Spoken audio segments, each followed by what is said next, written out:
volvemos otra vez en Vela de Acero. Tenemos una complicación con los chicos de la Santa Rosa que se están demorando, pero ya están en camino, están prontos a llegar. Así que bueno, vamos a dar paso a la inauguración oficial del nuevo segmento en Venas a cargo de Iván Perezón con No es solo rock and roll. Iván, ¿cómo estás? ¿Cómo andás, amigo Jonah? ¿Todo bien? Pero de primera, hermano, de primera. De 10, viejo, de 10. Bueno, arrancamos con este segmento. Yo ayer algo les adelanté. Sí. La idea es hablar de el reggae en español que se hacía a finales de los 80, principios de los 90 en Panamá y que después con el tiempo va a dar origen a un género que nos gusta tanto a todos. Está dando un anticipo, como es el reggaetón. Lo que se va a tratar también el segmento de Iván, ¿no? Que no es solo rock and roll, loco. Exactamente. Tiene el nombre, ¿no? Coméntale un poquito a la gente de qué se trata. Sí, no es solo rock and roll, es básicamente para hablar de lo que a mí se me ocurra. Básicamente. Claro. Así que sí. No, bueno, hoy como venían los chicos de la Santa Rosa, queríamos hablar de algo relacionado con el reggae, obviamente. Más allá del chiste este que hacíamos con el reggaetón, sí. Vamos a hablar de la religión Rastafari. Bueno, a ver, ¿qué es lo que sucede con la religión Rastafari? Vamos a arrancar por la mitad de la historia, porque es mucho más interesante de lo que a uno puede parecer a simple vista. Arrancamos en 1885. ¿Sí? Me interesa ver. 1885, ¿qué pasa? Ahí está, ahora tengo buen retorno. 1885, el canciller Otto von Bismarck convoca a la conferencia de Berlín. En Alemania convoca la conferencia de Berlín, donde invitan a 13 países europeos y también va a participar Estados Unidos de esta reunión. A ver. Y lo que se discute en la conferencia de Berlín es el reparto de África. Ajá. Es decir, estaba en la época de Revolución Industrial, que los tipos necesitaban saquear recursos de donde sea. En África tenían algunas pequeñas colonias en la costa, que en los siglos anteriores la usaban para la trata de esclavos, digamos. Sí. Para capturar esclavos de África y llevarlos a América. Ajá. Ahora, como ya se había terminado ese tema, o empezaba a estar mal visto el tema de la esclavitud, los tipos dijeron, no podemos traer más esclavos, pero lo que vamos a hacer es invadirlos y sacarles todos los recursos. Entonces se juntaron en Berlín para que no se arme... Sí, ¿no? Un desastre. Capitalistas. Se juntaron en Berlín para que no se arme quilombo entre ellos. Porque, por ejemplo, Inglaterra tenía colonias en el norte, en el Cairo, y tenía colonias en el sur, en Ciudad del Cabo, y los tipos querían hacer un ferrocarril que una el norte con el sur de África e invadir todos los países que tienen en el medio. Claro. Y en cambio Francia tenía lo mismo, pero de este a oeste, de Dakar a Djibouti. Entonces Alemania dice, paren, loco, no nos peleemos, vamos a repartirnos esto, vamos a repartirnos la torta. Y de paso Alemania lo que hace es posicionarse, porque Alemania había surgido uno de los últimos países que surge en Europa, junto con Italia. Antes eran varios estados, digamos, y se unifican justamente para esa época, a finales del siglo XIX. Se juntan. Es importante lo de Italia, anótenlo. Anótenlo porque entra en el parcial. Bien, de esta reunión también participa Estados Unidos. Estados Unidos no quiere tener colonias en África, pero dice, nosotros salimos hace un ratito de la guerra de secesión, que fue la guerra entre el norte y el sur de Estados Unidos por el tema de la esclavitud, justamente. Entonces nosotros queremos que haya un país independiente en África, para que los esclavos libertos vayan allá y retornen a su continente y hagan cosas, digamos, ahí. Ese país va a ser Liberia, ¿sí? Ajá. Es el único país que... Liberia se llama, sigue existiendo. Sale muy mal eso, pero no importa. Con Iberia sumergida, No. La cuestión es que es el único país que va a quedar independiente después de esa reunión. Los tipos dicen, nos repartimos todo, Alemania agarra acá, Italia agarra acá, Francia agarra acá, Liberia queda independiente para que Estados Unidos mande a los negros libertos a que retornen a África. Claro. Eso es importante para la historia de los Rastafari, porque dentro de la religión Rastafari o de lo que es la ideología Rastafari, está muy vinculada con lo que se llama el nacionalismo negro, que justamente se plantea esto del retorno a África y de África para los africanos, que era una de las frases que dijo Marcus Garvey, que es un profeta para los Rastafari, y ahora un ratito vamos a contar por qué. Dale. ¿Qué pasa? A Italia le tocaba Somalia, Eritrea y Etiopía, que es lo que se conoce como el Cuerno de África. Ajá. Los tipos ya tenían algunas colonias ahí, Intentan invadir Etiopía, le hacen una tramoya a los etíopes, le hacen firmar unos papeles. En el papel en italiano decía que Etiopía se convertía en un protectorado italiano y que le cedía todos los derechos a Italia. Y en la versión en etíope decía, no, bueno, siguen siendo independientes, pero... Básicamente como el acuerdo con el FMI. Claro, un desastre, un desastre. Ya que estaba. Salta la ficha de esto, Italia intenta invadir Etiopía y no pueden. Fracasan en 2 oportunidades. Los etíopes se defienden con lo que tienen, a piedrazo, y los italianos no pueden conquistar Etiopía. Finalmente tienen que firmar un acuerdo y dicen, bueno, está bien, Etiopía es independiente. Evidentemente no los podemos conquistar, Etiopía es independiente. Este país es muy importante para los rastas. Etiopía es la tierra santa de los rastafari. Sí. Bueno, y ahí, ¿quiénes gobernaban en Etiopía? Gobernaba la dinastía salomónica. Los tipos aseguran que ellos tienen una línea de reyes que viene desde el rey Salomón. El rey Salomón lo tienen, el de la Biblia. El tipo que era sabio, que quería cortar bebés por la mitad y qué sé yo. Desde el rey Salomón hasta el último emperador de Etiopía son todos descendientes de esa rama justamente de reyes etíopes. Bien, ¿a qué venía esta historia? Bien, perfecto. Estábamos por ahí. Bien, volvamos a Jamaica. Marcus Garvey, que lo nombramos hoy, que es el tipo que decía África para los africanos, hay que volver a África, qué sé yo. El tipo organizó la UNIA, que era la Organización por los Derechos del Hombre Negro, por la mejora del hombre negro, que llegó a organizar a cerca de 4 millones de personas en América, digamos, en Jamaica, Canadá, Estados Unidos. El tipo andaba por todos lados organizando a los afrodescendientes. Un revolucionario con esta idea de, bueno, tenemos que retornar a África, tenemos que mejorar nuestras condiciones de vida y tenemos que recuperar nuestro continente, digamos. Nos trajeron como esclavos acá, tenemos que volver a África a hacer lo nuestro. Claro. Así que el tipo era muy, muy importante en ese momento. Obviamente fue perseguido. El tipo llenaba el Madison Square Garden solo, o sea, no era joda. Estamos hablando de los años 20, el tipo organizó a 4 millones de tipos. Otro personaje importante va a ser otro predicador que se llama Leonard Howell. Leonard Howell fue el tipo que juntó todas estas ideas. Pero bueno, antes de Leonard Howell tengo que contar algo que dijo Marcus Garvey.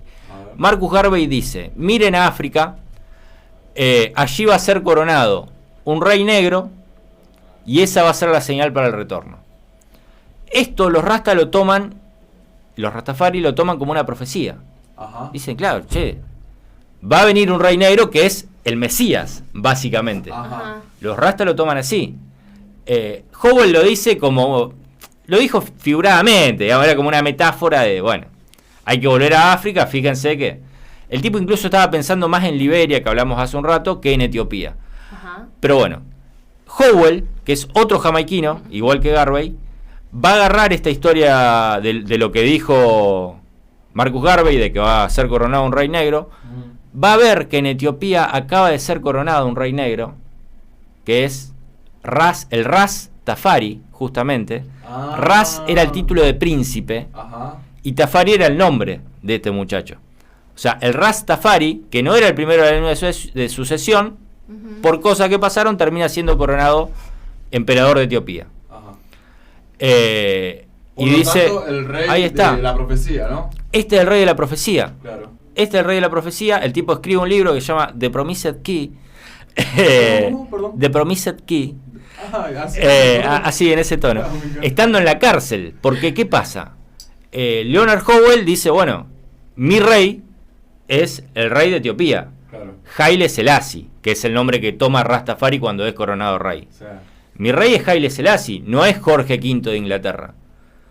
Jorge V de Inglaterra me la puede... Bueno. Sí, ya sabemos. Y en Jamaica, claro, Jamaica era una colonia británica. Así dijo. Entonces, los ingleses le dicen, perfecto, en Cana. Okay. Entonces, este tipo lo meten en Cana y en Cana escribe ese libro de Promised Key, donde en el libro, retoma estas ideas de Garvey y dice, bueno, acá esta es la profecía, este es el rey negro. Y otra cosa muy importante, ¿qué pasa? Etiopía, dijimos que era la dinastía salomónica. Los tipos descendían directamente de Salomón, sí, igual que Jesús. Es decir, bíblicamente, Jesús, de lo que dicen los cristianos, digamos, es, bueno, Jesús es el Mesías prometido que era de la tribu de Judá, descendiente del rey David. David era el padre de Salomón. Por lo tanto, Haile Selassie también era de la tribu de Judá y también era descendiente de Era David. una especie de primo lejano de Jesús. ¿no? Claro, algo así. Claro, mirá. Así que, por eso, bueno, bíblicamente también. ¿Y qué pasa? Hay otra historia más en Etiopía. Esto es muy interesante. Esto es lo que más me voló la cabeza de cuando me puse a investigar. A ver. En Etiopía, la religión más importante es la Iglesia Ortodoxa Etíope. Son una rama del cristianismo que se separó allá por el 400 y pico. Y los tipos, además de todos los libros que nosotros tenemos en la Biblia, Antiguo Testamento, Nuevo Testamento, tienen un libro extra que es el Quebran Agast. El Quebran Agast. Perdón, ¿cómo? Quebran Agast. Quebran Agast. Ajá. El Quebran Agast cuenta la historia de la visita de la reina de Saba al rey Salomón. Saba, el reino de Saba era lo que antiguamente era Etiopía. Ajá. Dice que la reina de Saba, en la Biblia aparece la historia. Sí, viene la reina de Saba, le visitó al rey Salomón. Listo, chau. Ajá. En el Quebran Agast detalla más a fondo esta historia, ¿no? Ajá. Sin mayor Bueno. trascendencia en la Biblia, ¿no? Claro, la reina de Saba lo visita al rey Salomón, tienen relaciones, la reina de Saba se vuelve a Etiopía, tiene un pibe, y ese es el pibe que va a iniciar la dinastía salomónica en Etiopía. Mira vos. Este pibe, que era Menelik I, cuando se hace un poco más grande, le pregunta a la mamá, che, ¿quién es mi papá? Tu papá es el rey Salomón. Ah, ok. Se va a conocerlo, se va de Etiopía a Israel, le dice, che, mirá, sí, loco, sos igual a mi viejo, le dice Salomón. De que el loco era parecido al rey David, en serio. Eso dice el Quebran Agast. Che, loco, soy igual a mi viejo. Sos igual a mi viejo, el loco. El dialecto que usábamos, boludo, re. Hablaban así. Re argentino, boludo. Es obvio que sos mi hijo porque sos igual a mi viejo. Ah. Te reconozco como mi primogénito. Vos tenés que ser el próximo rey de Israel. Oh. Bueno, la reina de Saba, que se llamaba Maqueda, no, esto no aparece en la Biblia, pero sí aparece en este libro, el Quebran Agast. Sí. La reina de Saba le dice a Salomón, che, loco, mandámelo al pibe. Yo no quiero que se quede allá en Israel, mandámelo acá a Etiopía. Ajá. Yo te prometo que nos convertimos todos al judaísmo y que Etiopía pasa a ser parte del reino de Israel. Ah, Sí. Salomón le dice, bueno, perfecto, pero lo voy a mandar con una serie de hijos de sumos sacerdotes y de gente importante de Israel para que vayan a predicarles el judaísmo a Etiopía. Uno de estos hijos de los sumos sacerdotes de Israel tiene una visión. En esa visión, el sol estaba sobre Israel, iluminaba fuerte, sí. se iba, estaba en Etiopía, iluminaba fuerte, y era como que el sol se quería quedar en Etiopía y no en Israel. Ajá. El sol representaba a Dios, digamos, en esta visión. ¿Podemos hacer una pausa en el segmento? Y Dale, vamos dale. a escuchar un temita que vos dejaste preparado ahí. Dale. Si lo tiene, si está atento nuestro operador, no convencerán de Dred Marai. Nos quedamos Mientras nos con acomodamos esto. un poquito y continuamos, ¿sí? Dale. Uno de los Bárbaro. hijos de los sumos sacerdotes que Salomón quería mandar con Menelik de vuelta a Etiopía, Ajá. tiene una visión donde el sol se posa sobre Israel y se va a Etiopía. Y se queda en Etiopía. ¿Cómo? El sol Sí. se posa en Israel y Y después se va para Etiopía. Y es como que el sol se quiere quedar en Etiopía. hacía lo que se le cantaba al sol. Claro. Algo así. Bueno, esta visión la interpretan como que es Dios el que se quiere ir a Etiopía. Ajá. Y entonces los tipos urden un plan para llevarse el Arca de la Alianza. El Arca de la Alianza era un cofre donde estaban las tablas con los 10 mandamientos que le había dado Dios a Moisés. Sí. Bueno, en el fragor de la noche, qué sé yo, con ayuda divina, se la llevan. Cuando Salomón se da cuenta, dice, bueno, ¿qué hacemos? ¿Los perseguimos? ¿Qué sé yo? Y bueno, se dan cuenta que ya no los iban a alcanzar. Si llegaban a Saba, los iban a derrotar militarmente y iba a ser peor. Claro. Entonces Salomón dice, bueno, vamos a ocultar esta historia.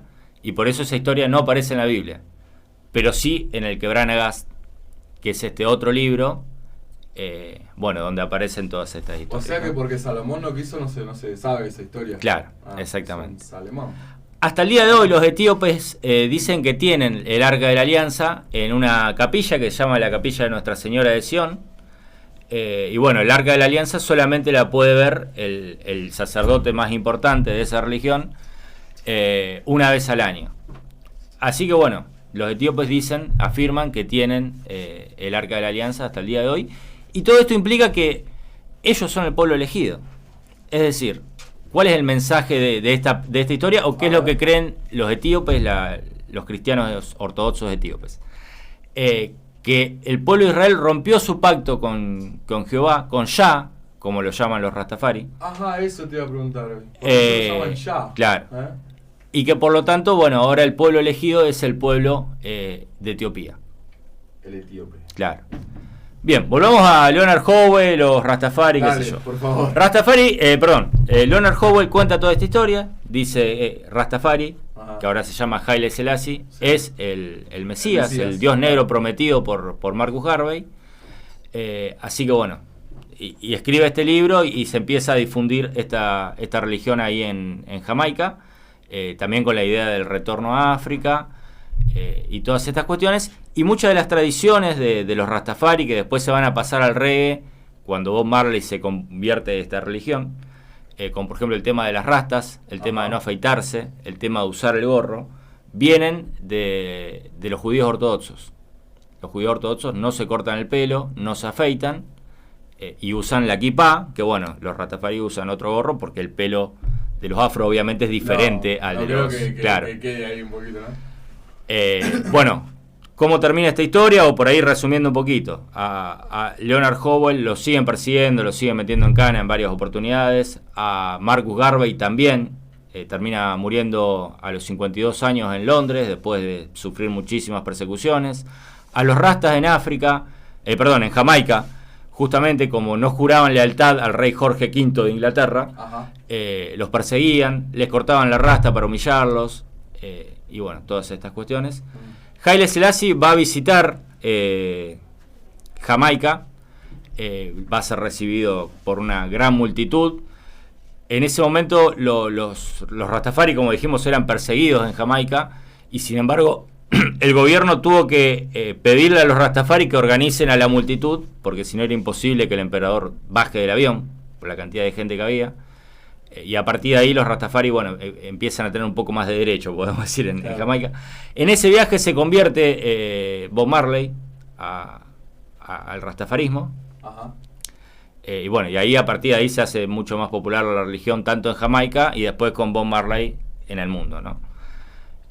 Un poquito de esa era la historia. Después a Haile Selassie lo terminan derrocando, lo terminan asesinando, aunque, bueno... hay debate sobre qué pasó realmente con Haile Selassie. Sí.